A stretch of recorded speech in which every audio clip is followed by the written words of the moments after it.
баарыңыздарды азыр чакырам.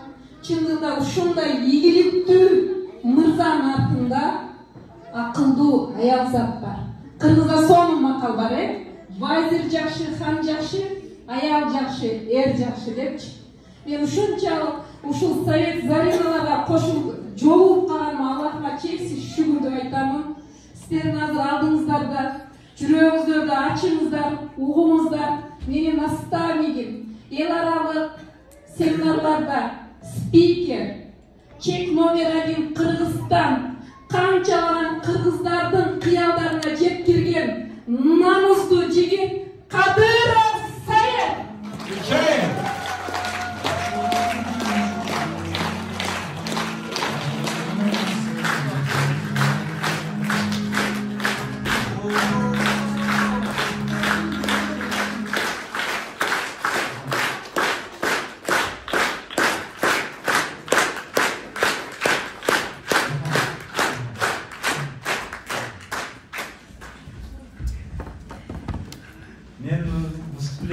Жок эле уже кетсеңер боло турган эле болуп калды окшойт.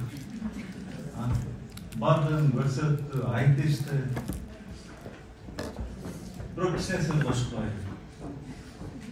Ким билет мебиздин кантип иштегенин ким билет? Как мозг работает? Ким ойлоду беле? Или давайте оңоюраак. Лампочка кантип күйөт? Ойлондуңар беле ушуну? Ойланышында кереги жок. Бизди эң маанилүү нерсе менин иштетиш үчүн мээге максат керек. Мен ошондо гана иштейм. Мени жөн койбош керек. Мен бул нерсени ушул бизнестен үйрөндүм. Бүгүн силерге бир факт көрсөтөм. Кудайым жөндөн-жөн ушул жолугушуну бул Алладан. Помните, biz бизнеске келгенде эч ким келген эмес деп мен көп айтам. 67 адамды чакырганда бир адам жазылган. Ошол жазылган адам биздин бизге дух берген. Значит, ушул адам жазылды. Значит, бизде бизнес болот деп. И ошол адамды 10 жылдан кийин мен бүгүн значогун дарит этем. Гүлнар эже, келиңизчи.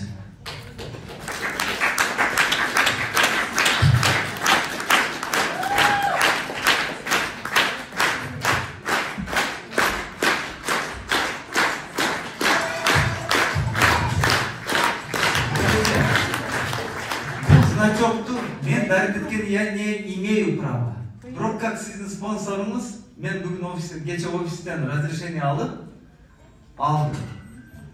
Бул жерде компаниянын президенти сизге пожелание айтып жатат. Бул значок Америкадан келет. Бул значокду биз сатып албайбыз. И бул сиздики.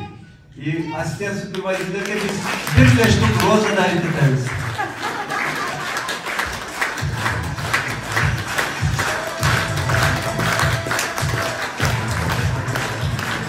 Bir adam. Бирок бул бизнеске келгенде адамдар менен биз ар бир Зарина айтып кетти го, ар бир адамга ишенет элек, ар бир адамга ишенебиз. Ар бириңер вы можете стать кем вы хотите бул жерде. Только бирдекени айтайын. Менталитет стула деген бар. Адамдарды чакырабыз го, биз чакырбайбыз. Мына жерде азыр жаңы келгендер колуңарды көтөрүп берсе 4-5 адам экен. Поздравляю вас, но менин сөзүм башкаларга тиешеси бар. Алтындарым, не ищите людей, ищите себя среди людей. Бул өтө чоң маанилүү сөз. Мы ищем, кто нас ищет. Бул бизнес бир асмандан түшүп калган эмес, или бир жаңылык эмес. Кто помнит, когда научился чистить зубы? Да эч кимдин эсинде жок. Кто помнит, шампунь менен башыңарды жууп баштаганды? Бул бизнес биз менен чоңоюп келе жатат. Просто маршрут потреблениени гана куруп коюш. Көпчүлүгүңөр айтасыңар, ой, адам жаздырыш керекпи? Алтындан Bugün 21-kılım. Magazin açsan sana kim gerek? Adam gerek. Çaş tarasatsan sana kim gerek? Adam gerek. En çok resurs bugün günde ne zoğlata, ne? Adamsız alardın gereği yok işte ki. En çok resurs bugün adamda. Hiç kaçan adamla çalışmakla. Adamla çalışkan sayın adam senden kaçar. Даже mına stul senden kaçar. Stul. Mına tartıltasın. Gel otağı. Kaçırtağı. Tartkan sayın kaçar. Attal kebaya. Özünü çakırsan болады. Attal kebaya. Понимаете? An üçün senin maksatın öte çoğun buluş gerek. Bugün menен düşündü men bilbey. No men birdeken düşündüm. Mına biz bardığımız gelgende mına жерден başlayız. Biz biyikten düşken jokpuz. Бирок эмне болду да? Biz birinci gelgende 10 yıl muydu? Chairman bonus президента, квартирный вопрос. Бұл бизнеске biz kvartira alğаны келгенбиz. Однокомнатный квартира алабыз и бизнесті кылбайбыз дегенбиз. Түшүндүсүңөрбү? Бүгүн мага квартира мотивация эмес. Бүгүн мага машина мотивация эмес. Бүгүн мага путешествие мотивация эмес. Менин мотивациям бүгүн кечеги мигранттар бүгүн өздөрүн таап.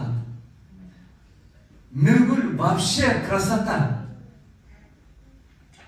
Өзүндө мактадым өсүпсүн депчи. Бул жерде ордунда турбайсың. Либо өсөсүң, либо кетесиң. И мына бул эки ряд столдо отургандар, они не просто так сидят. Они проделали определенную работу. Биздин максат бир гана бонус президента. Биринчи выступлениемде айттым, если цели высокие, то ресурсы найдутся. Помните?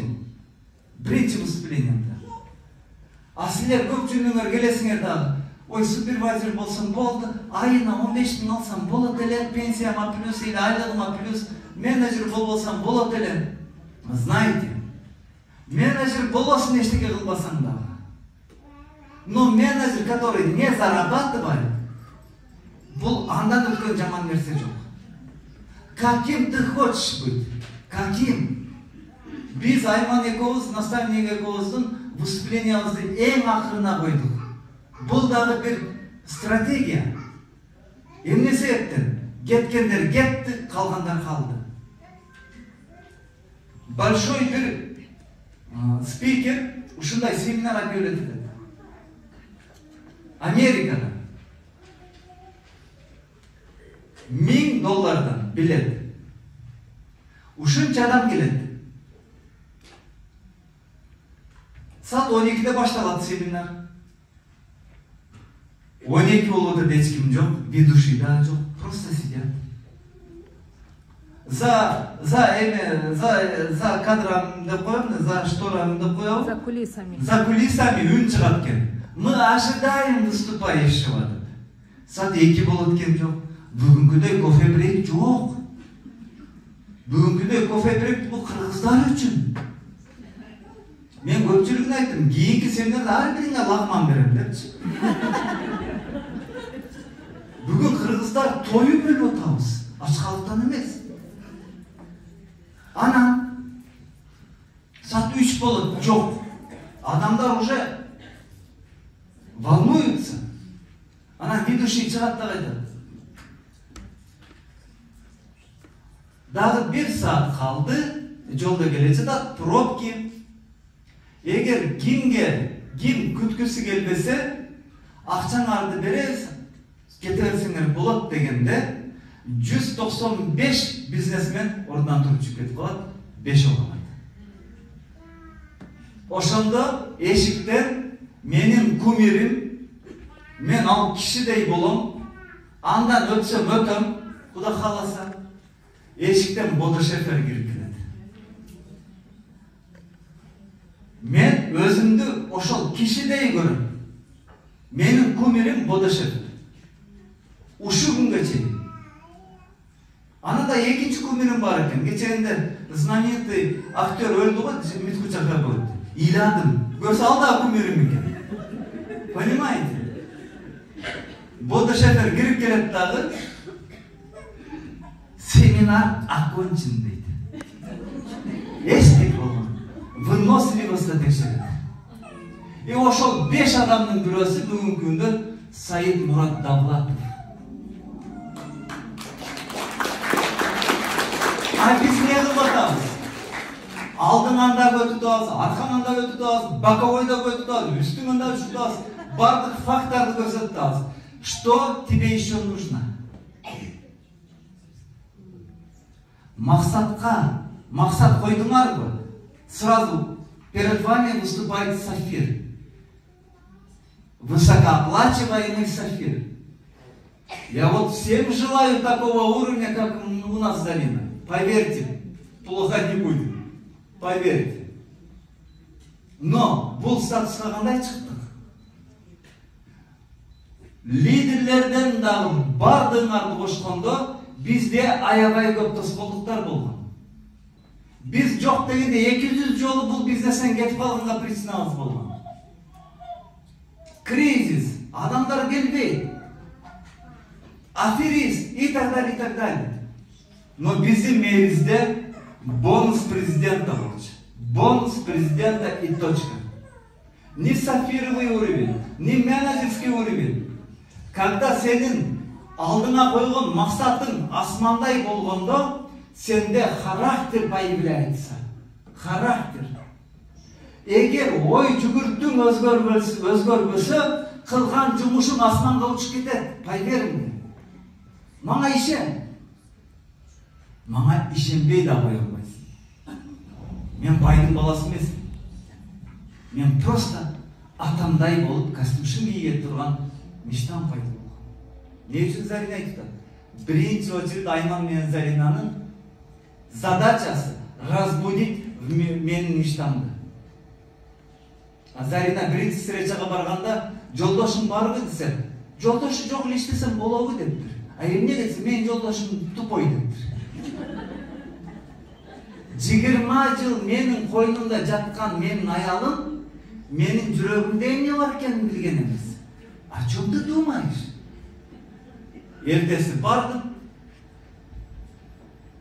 Айтышты какие-то цифры, там маркетинг. Акырында түшүндүңбү деди. Жок деди. Мен мындай ачык сүйлөгөн балам. Баягындай больницага барганыңарда медицинский терминде или бир бухгалтерия или бир мындай эмеге кирип калсаңар, мындай умный фразалар маселеси түшүнүп, мындай любой ошондойсуң да. Түшүндүм. Эшикке чыгып алып турган шлеманташкадан сурайсың. Не деди уна? Менде андай характер жок. Менде андай характер жок.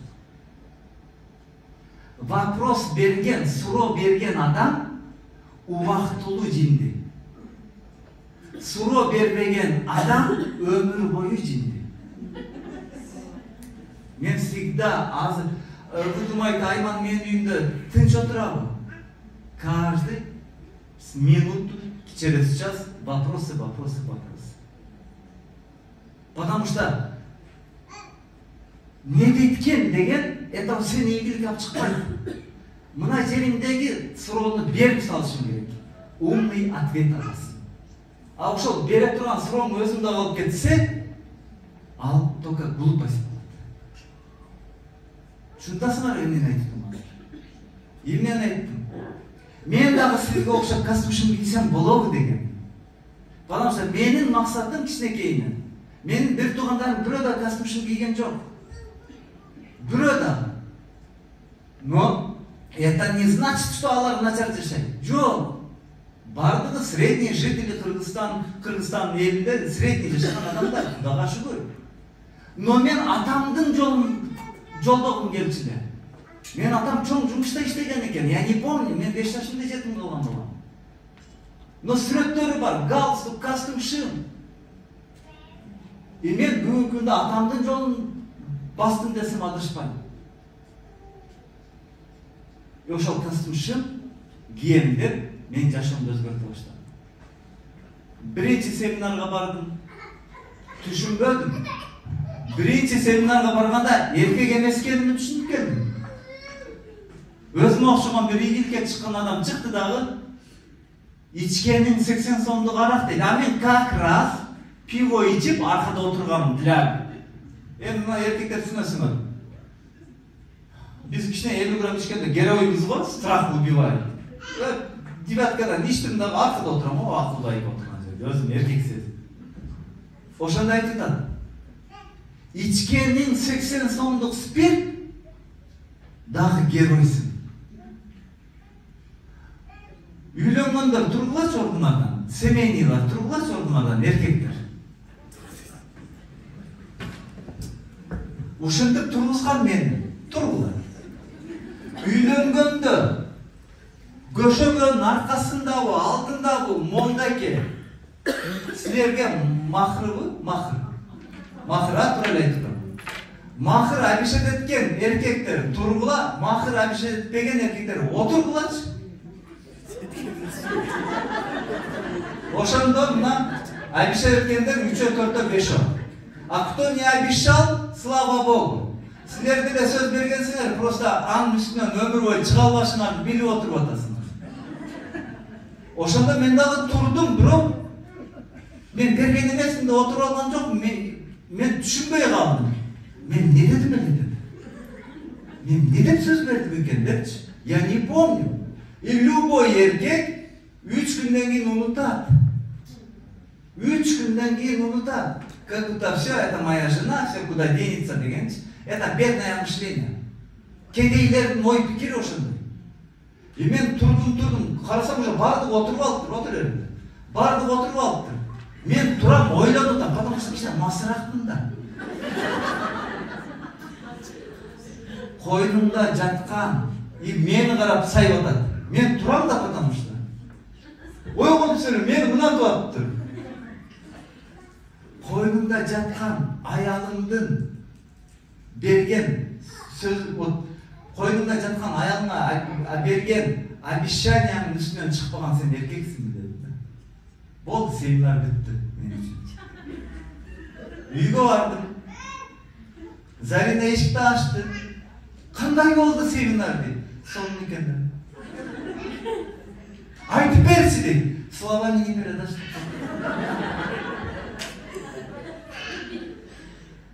И с тех пор я не помню. Эмне деп сөз берген. Мен Заринага да айттым. Бир да айттым. Айтсам бул өзү деле придумал. Өмүр бою, короче, мен сен мени өмүр бою бактылуу кылам дегенсиң деди. Ошондой дегенди деп ошол жерде жүрдүм. Тоже не помню. 25 жыл жашадык экөөбүз. Бүгүнкү күндө 28-жыл кетти. Но бул жумуш мен китептегидей сүйлөбөйм. Мен баягындай бизнес коуч эмесмин. Но любой бизнес коучка мен жолду көрсөтө алам. Өзүмдүн практикам менен. Анан калың төлөгөн эмесмин. Биз классташпыз. Онду бүт эле алып кетип калган. Жетим балага ким бергиси келет кызын?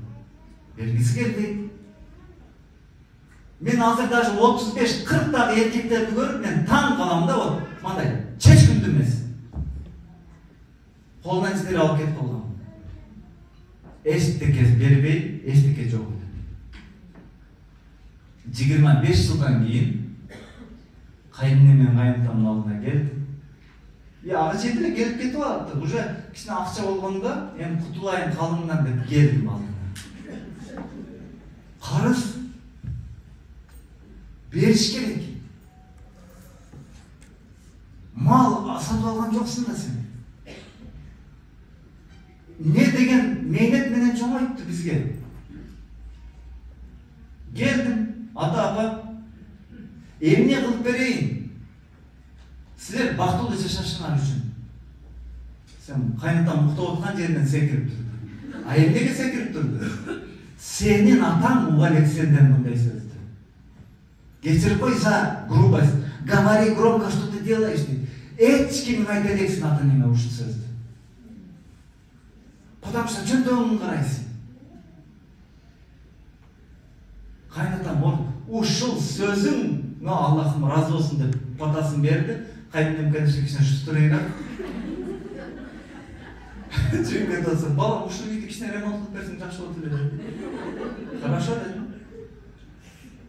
Ошқа кеттім, проектті полный түздік Зарина болды. Зарина түсінбейді. Не проект үй саласың деді, үй салам дедім, давай, чыз на проект. Кімге деді, бір үй, кемпір шалға үй салышың керек. Бұға да сюрприз болды.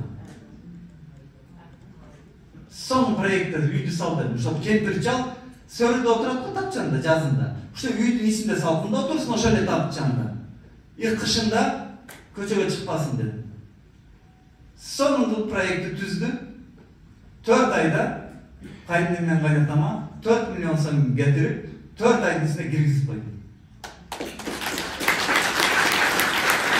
En самый интересный жері, en kızıklı жері. Үйге kiriştim. Men en nasar bir bala olғамын. Anam koy soyup çakırıştı. Gelinçeme koz bardıq. Bunun bardığı maqsatını uğratmasam uşunday болады. Bardıq. Залда тұрабыз. Мен дағы өмірімді сарпай кийген емесмін. Сарпай кийдім. Қалпақ кийдім. И қайненем батасын беріп жатады. Балам, sen Zarina'ға не істейді? Sen маңа çögölüp қайненемнің алдында отыр, мен припоминаю. Bizde ажыратам дегенде мен на колени отырып қайненемнің алдында.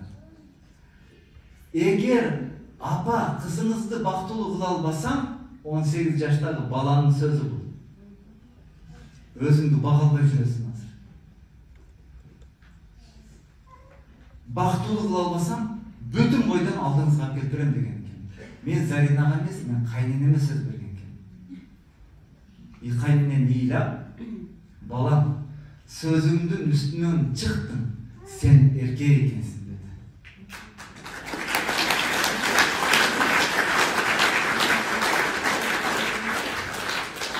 Үйге келдім, мақтан ұтам, қызыма мақтан ұтам, балама мақтан ұтам, көрдім әрі папаң арқағандай. Арендадан бошатып алдым дедім. Сен балам айтады. Апам отработала аренданың деді. Гүлгүлі. Но ұлтап қашын. Ан үшін сенде характер болшы керек. Азырғы характерді өзгертсе болбайды деген сөз бар ғой? Мен ишенбеймін. Мені 100% таныған адамдар отырады мына залда. 100%. Мені кичинекейінен бері таныған адамдар отырады бұл жерде. Характерді өзгертсең болады. Ради семьи, ради ел жұртың үшін өзгертсең болады. Ан үшін сенде түлкінің характерін өргітіп салышың керек. Қойылдың характерін өргітіп салышың керек. Эгоистический характерлерді өргітіп салыш керек. Биікке шығыш үшін сенің азырғы характеріңмен шыға албайсың. Башқа нәрсе керек. Сөзменен жеткіріп бере албайтын. Менталитеті лева деген нәрсе бар. Лев болушыңар керек. Бардыңар лев, бүркіт болуңар керек. А емне себептен бүркіт болуңар керек? Биікке ұшып пространстваны көргіңер керек. Тұрабы? А емне үшін арыстан болуңар керек? У него есть характер. Келгілер мен ошол видеоны мандай өз көзіңер менге көргілерші. Менталитет лева қандай болып.